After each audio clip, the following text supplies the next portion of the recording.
Como chegar ao sim, como negociar acordos sem fazer concessões. Roger Fischer. William Ury e Bruce Patton, tradução Ricardo Vasquez Vieira. Primeira ed. Rio de Janeiro, Salaman, 2014. 1. Negociação. 2. Liderança. 10 perguntas que as pessoas fazem sobre como chegar ao sim. Perguntas sobre justiça e negociação baseada em princípios. Pergunta 1. Será que existe algum caso em que a barganha posicional faça sentido? Pergunta 2. E se a outra parte acreditar em diferentes padrões de justiça? Pergunta 3. Devo ser justo, mesmo que não seja necessário? Perguntas sobre relacionamento com pessoas. Pergunta 4. O que devo fazer caso as pessoas sejam o problema? Pergunta 5. Devo negociar até mesmo com terroristas ou com alguém como Hitler? Quando seria o caso de não haver negociação? Pergunta 6. Como devo ajustar minha abordagem à negociação levando em conta diferenças de personalidade, gênero, cultura, etc. Perguntas sobre táticas. Pergunta 7. Como devo decidir sobre coisas do tipo, onde devemos nos reunir? Como podemos nos comunicar, quem deve fazer a primeira oferta, e qual deve ser a minha oferta inicial? Pergunta 8. Concretamente, como devo passar da fase de inventar opções para a fase de assumir compromissos? Pergunta 9. Como devo testar essas ideias sem correr um risco muito grande? Perguntas sobre poder. Pergunta 10. Será que o modo como negocio faz efetivamente diferença quando a outra parte é mais poderosa, e como posso incrementar o meu poder de negociação? Prefácio à terceira edição. 30 anos já se passaram desde a primeira edição de Como Chegar ao Sim. Ficamos orgulhosos e sensibilizados pelo fato de que tantas pessoas de tantas partes do mundo continuem a julgar esta obra útil na resolução de conflitos e na negociação de acordos mutuamente satisfatórios. Naquela época, jamais poderíamos ter imaginado que este pequeno livro se tornaria uma referência na silenciosa revolução que, ao longo das 3 últimas décadas, mudou o modo como tomamos decisões em família, nas empresas e na sociedade. A revolução da negociação. Há uma geração, na maioria dos casos, a visão prevalente sobre o processo decisório era hierárquica. Cabia às pessoas que ocupavam o topo da pirâmide de poder no trabalho, na família ou na política tomar todas as decisões e aqueles na base da pirâmide seguir as ordens. Naturalmente, a realidade era sempre mais complicada. No mundo de hoje, caracterizado por organizações horizontalizadas, pelo acelerado ritmo das inovações e pela explosão da internet, é cada vez mais claro que, para realizar nossas tarefas e atender a nossas necessidades, frequentemente dependemos de dezenas, centenas e, talvez, milhares de indivíduos e organizações sobre os quais não exercemos nenhum controle direto. Simplesmente não podemos depender de dar ordens mesmo quando lidamos com empregados ou crianças. Para conseguir o que desejamos, somos compelidos a negociar. Em alguns casos com mais vagar e, em outros, com mais rapidez, as pirâmides de poder estão se transformando em networks de negociação. Essa revolução silenciosa, que acompanha a mais bem conhecida revolução do conhecimento, poderia ser denominada revolução da negociação. Em sua primeira edição, este livro começou com a frase, goste ou não, você é um negociador. Naquela época, para muitos leitores, isso foi um sinal de alerta. Hoje, já se tornou uma realidade consagrada. Naqueles tempos, era mais provável associar o termo negociação a atividades especializadas, como acordos trabalhistas, fechamento de vendas ou, talvez, diplomacia internacional. Agora, quase todos nós reconhecemos que, no sentido informal, negociamos com quase todas as pessoas com quem nos relacionamos a qualquer hora do dia. Há uma geração, o termo negociação tinha também uma conotação de confronto. Ao contemplar uma negociação, a pergunta mais comum na cabeça das pessoas era, quem sairá ganhando e quem sairá perdendo? Para alcançar um acordo, alguém deveria ceder. Não era uma perspectiva agradável. A ideia de que ambas as partes poderiam sair ganhando era estranha para muitos de nós. Hoje, é cada vez mais comum reconhecer que existem maneiras cooperativas de negociar nossas diferenças e que, mesmo que não se consiga chegar a uma solução do tipo ganha-ganha, é quase sempre possível firmar um acordo sensato que seja melhor para ambas as partes do que a alternativa. Quando escrevemos Como Chegar ao Sim, havia pouquíssimos cursos que ensinavam técnicas de negociação. Hoje, o bom aprendizado dessa matéria é considerado uma competência básica em muitos cursos oferecidos em escolas de direito, de negócios, em instituições governamentais e até mesmo em diversas escolas primárias e secundárias. Em suma, a revolução da negociação está hoje se desenvolvendo a todo o vapor no mundo todo e nos anima que princípios de senso comum dessa disciplina tenham se generalizado de maneira ampla e com excelentes resultados. O trabalho à frente, no entanto, apesar do progresso considerável, o trabalho está longe do fim. Na verdade, julgamos que a necessidade de negociação com base na busca conjunta por ganhos mútuos e por direitos legítimos seja maior, hoje, do que em qualquer momento das 3 últimas décadas. Em quase qualquer dia da semana, uma rápida pesquisa do noticiário revela uma necessidade urgente de se encontrar uma nova maneira de lidar com as diferenças. Quantas pessoas, organizações e países estão teimosamente tentando chegar a um acordo sobre suas posições? Até que ponto a escalada destrutiva dessa argumentação resultará em amargas disputas familiares, eternos processos judiciais e guerras intermináveis? Quantas oportunidades de resolução de problemas, satisfatórias para ambas as partes, estão sendo perdidas em decorrência da falta de um bom processo? Constatamos que lidar com conflitos permanece sendo uma indústria em crescimento. Efetivamente, o advento da revolução da negociação gerou um número maior, e não menor, de conflitos. As hierarquias tendem a abafá-los, mas eles acabam aflorando à medida que os networks começam a prevalecer. Nas democracias, conflitos, em vez de ser suprimidos, emergem. É por isso que esse sistema de governo às vezes parece tão turbulento e belicoso quando comparado a modelos mais autoritários. O objetivo não deve e nem pode ser o de eliminar conflitos, eles são inevitáveis e úteis. Fazem parte de nossas vidas. Geralmente conduzem à mudança e geram novas ideias. É raro que se corrija uma injustiça sem a existência de um sério conflito. Na forma de concorrência de negócios, o conflito ajuda a criar prosperidade. Ele está na raiz do processo democrático, em que as melhores decisões resultam não do consenso superficial, mas da exploração de diversos pontos de vista e da busca por soluções criativas. Por mais estranho que pareça, o mundo precisa de mais conflitos, e não menos. O desafio não é eliminar conflitos, mas transformá-los. É mudar o modo como lidamos com nossas diferenças em vez de conflitos antagônicos e destrutivos, solução de problemas de forma conjunta e pragmática. Não devemos subestimar a dificuldade dessa tarefa, que, no entanto, é o que há de mais urgente no mundo de hoje. Estamos vivendo uma era que futuros antropólogos, olhando para o passado, poderão denominar como a primeira reunião da família humana.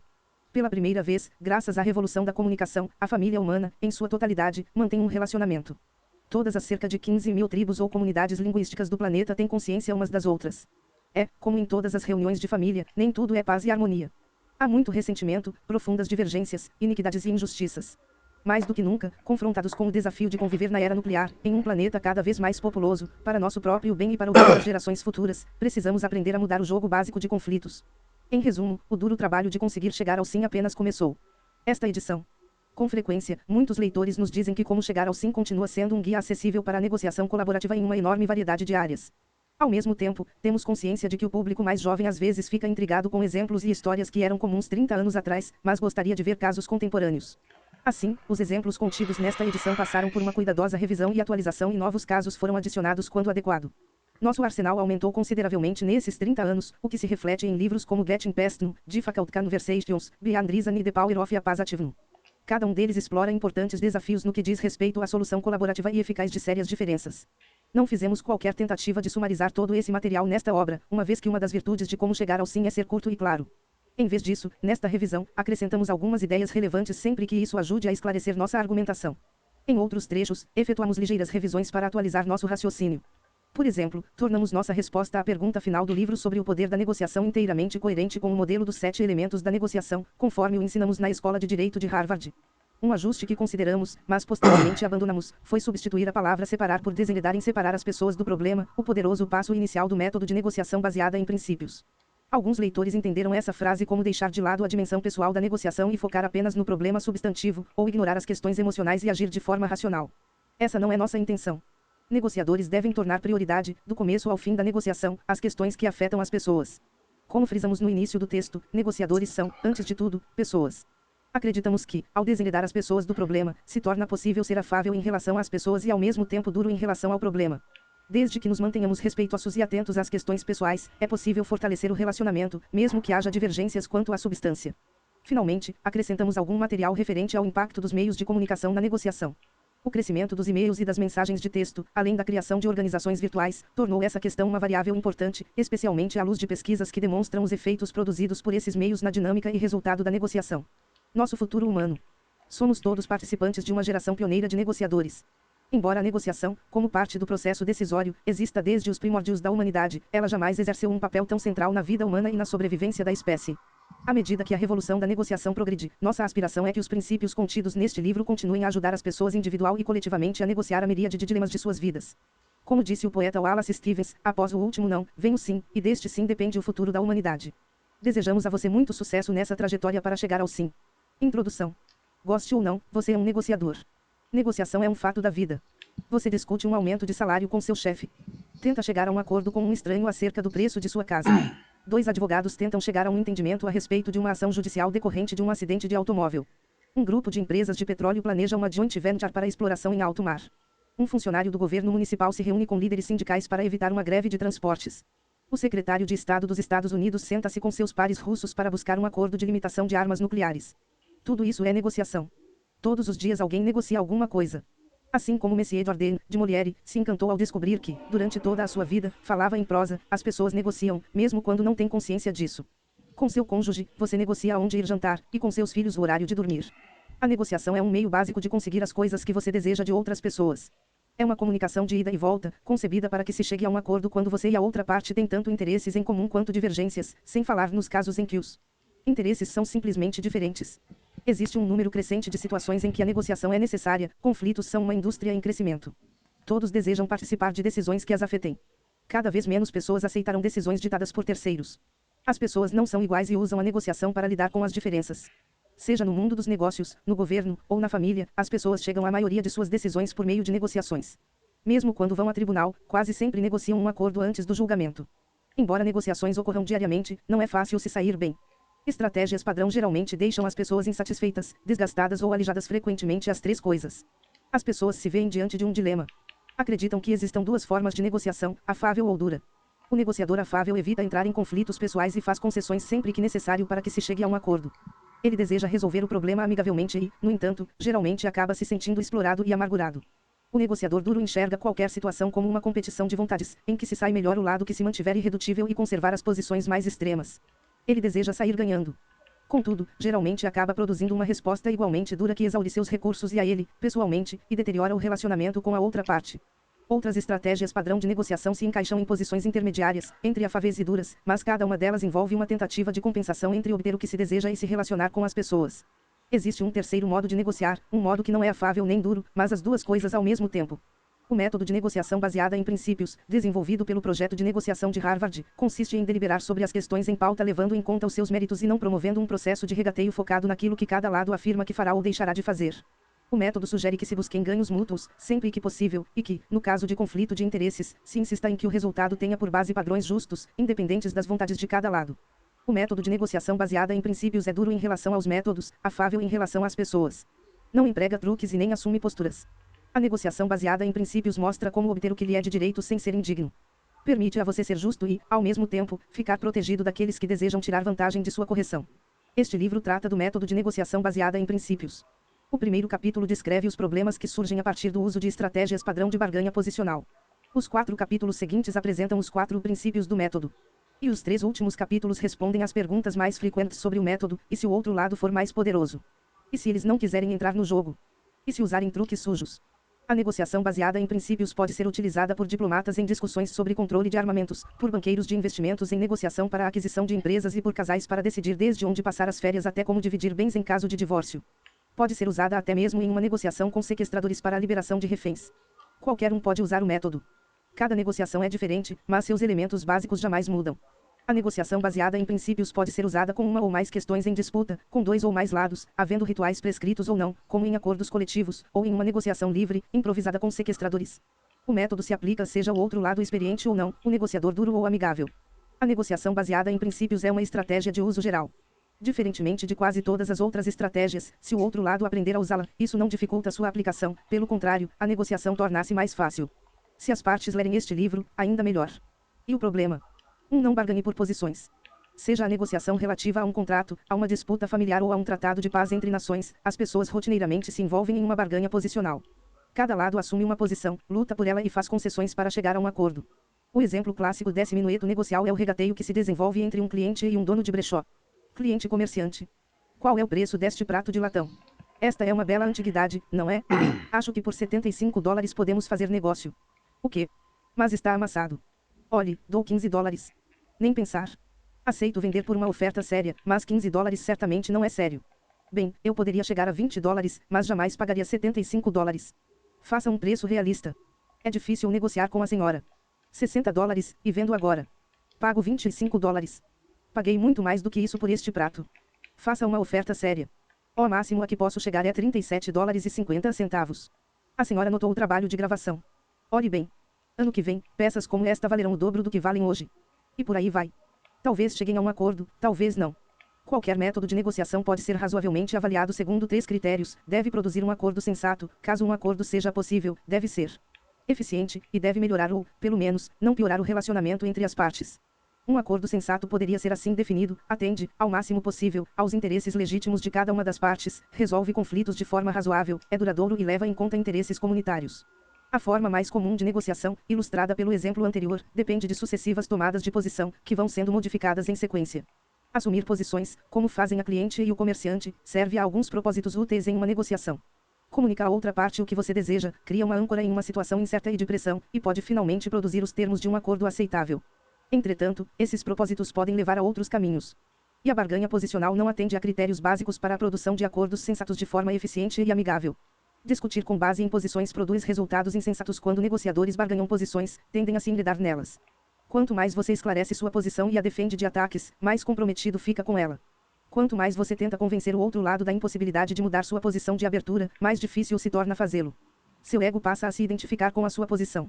Você passa a ter um novo interesse em salvar as aparências em conciliar ações futuras com posições do passado, tornando cada vez mais improvável que qualquer acordo consiga restabelecer os interesses originais das partes. O perigo de uma negociação ruir em virtude de uma barganha posicional fica bem ilustrado pelo fracasso do presidente John F. Kennedy, em 1961, nas conferências para o banimento de testes nucleares. Caso fosse bem sucedido, esse acordo poderia ter amenizado, em boa medida, a corrida armamentista, que aconteceu entre as superpotências nas 3 décadas seguintes. A questão crítica, então discutida, foi a seguinte: quantas inspeções anuais em loco deveriam os Estados Unidos e a União Soviética permitir que se fizessem em seus próprios territórios para a investigação de eventos sísmicos suspeitos? A União Soviética finalmente concordou com 3 inspeções. Os Estados Unidos insistiam em não menos que 10. Nesse ponto, as conversas sobre posições fracassaram, apesar do fato de ninguém saber se uma inspeção consistia em uma pessoa visitando a instalação durante um dia ou em 100 pessoas revirando indiscriminadamente as instalações durante um mês. As partes haviam manifestado pouco interesse em criar um procedimento de inspeção que conciliasse o interesse dos Estados Unidos de fazer a verificação e o desejo de ambos os países de haver um mínimo de intrusão. O foco em posições quase levou a um derramamento de sangue desnecessário no Iraque, em uma disputa entre fazendeiros e a Companhia Estatal de Petróleo, após a queda do regime de Saddam Hussein. Desalojados de suas terras, no sul do país, os fazendeiros haviam se unido, se endividado, arrendando terras árabes do governo, e usado suas últimas economias para plantar sementes. Infelizmente, alguns meses mais tarde, os agricultores receberam uma carta exigindo que abandonassem as terras imediatamente, conforme uma cláusula em letra miúda de seu contrato de arrendamento, tendo em vista que petróleo havia sido descoberto sob a propriedade. A empresa de petróleo dizia: saiam de nossas terras. Os fazendeiros respondiam: as terras são nossas. Não sairemos. A empresa ameaçou chamar a polícia. Os fazendeiros disseram: há muitos outros além de nós, e a empresa disse que ia convocar a ajuda do exército. Também temos armas. Não sairemos, foi a réplica. Não temos nada a perder. As tropas foram reunidas e o derramamento de sangue foi evitado no último instante por um oficial recém-saído de um programa de treinamento sobre alternativas à barganha posicional. Ele perguntou à empresa: quanto tempo será necessário até que se produza petróleo nestas terras? Provavelmente 3 anos, foi a resposta. O que vocês pretendem fazer com as terras nos próximos meses? Realizar um mapeamento sísmico do subsolo. Então, ele perguntou aos fazendeiros: qual é o problema de deixar as terras agora, como eles estão pedindo? A safra será daqui a 6 semanas. Ela é tudo o que temos. Em pouco tempo um acordo foi firmado, os fazendeiros poderiam colher a safra e não impediriam que a empresa realizasse as atividades preparatórias. Na verdade, a empresa estava até querendo contratar muitos dos fazendeiros como operários para as atividades de construção e não tinha qualquer restrição ao cultivo das terras em torno das sondas de petróleo. Como ilustrado nesses exemplos, quanto mais atenção se der a posições, menos foco será dado ao atendimento dos interesses subjacentes das partes. Um acordo se torna mais improvável. E qualquer acordo que resulte desse tipo de situação poderá refletir uma divisão mecânica das diferenças entre as posições finais, em vez de uma solução cuidadosamente elaborada para satisfazer aos interesses de ambas as partes. O resultado é geralmente um acordo quando há acordo menos satisfatório do que poderia ser, para ambos os lados, quando um bom entendimento seria perfeitamente possível. Discutir com base em posições é ineficiente. O método padrão de negociação poderá produzir um acordo, como no caso do prato de latão, ou ruptura, como na questão do número de visitas de inspeção. Em qualquer desses eventos, o processo consome um tempo enorme. Barganhar com base em posições cria incentivos que atrasam um entendimento. Na barganha posicional, você tenta melhorar as chances de que, qualquer que seja o acordo, ele lhe seja favorável. Para isso, você começa em uma posição extrema, agarra-se a ela teimosamente, ilude o outro lado quanto aos seus verdadeiros pontos de vista e faz pequenas concessões, na medida do necessário, apenas para manter a negociação em andamento. O outro lado faz exatamente o mesmo. Cada um desses fatores tende a interferir no fechamento de um acordo imediato. Quanto mais extrema for a posição inicial, menores serão as concessões e mais tempo e esforço serão necessários para que se descubra se um entendimento será possível ou não. O minueto padrão também exige um grande número de decisões individuais, à medida que cada negociador decida o que oferecer, o que rejeitar e o tamanho da concessão a ser feita. Na melhor das hipóteses, o processo decisório é difícil e consome muito tempo. Como cada decisão, além de envolver uma concessão à outra parte, produz uma pressão para que essa vantagem seja maior, um negociador tem poucos incentivos para agir com rapidez. Manobras postergatórias, ameaças de abandonar a reunião, posições de intransigência são táticas que já se tornaram comuns. Elas aumentam o tempo e os custos para se chegar a um acordo, assim como o risco de não se chegar a qualquer entendimento. Discutir com base em posições ameaça o relacionamento. A barganha posicional se transforma em um concurso de vontades. Cada negociador deixa claro o que fará e o que não fará. A tarefa de se criar conjuntamente uma solução aceitável tende a se tornar uma batalha. Cada um dos lados tenta, mediante o uso de sua pura vontade, forçar a outra parte a mudar de posição. Não vou ceder.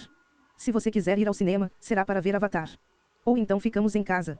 Quando um dos lados se curva diante dos rígidos desejos do outro, enquanto suas próprias preocupações são ignoradas, geralmente o resultado é ira e ressentimento. Assim, a barganha posicional desgasta e, às vezes, destrói o relacionamento entre as partes. Empresas que trabalham em parceria durante anos poderão se separar. Nada melhor do que um dia atrás do outro.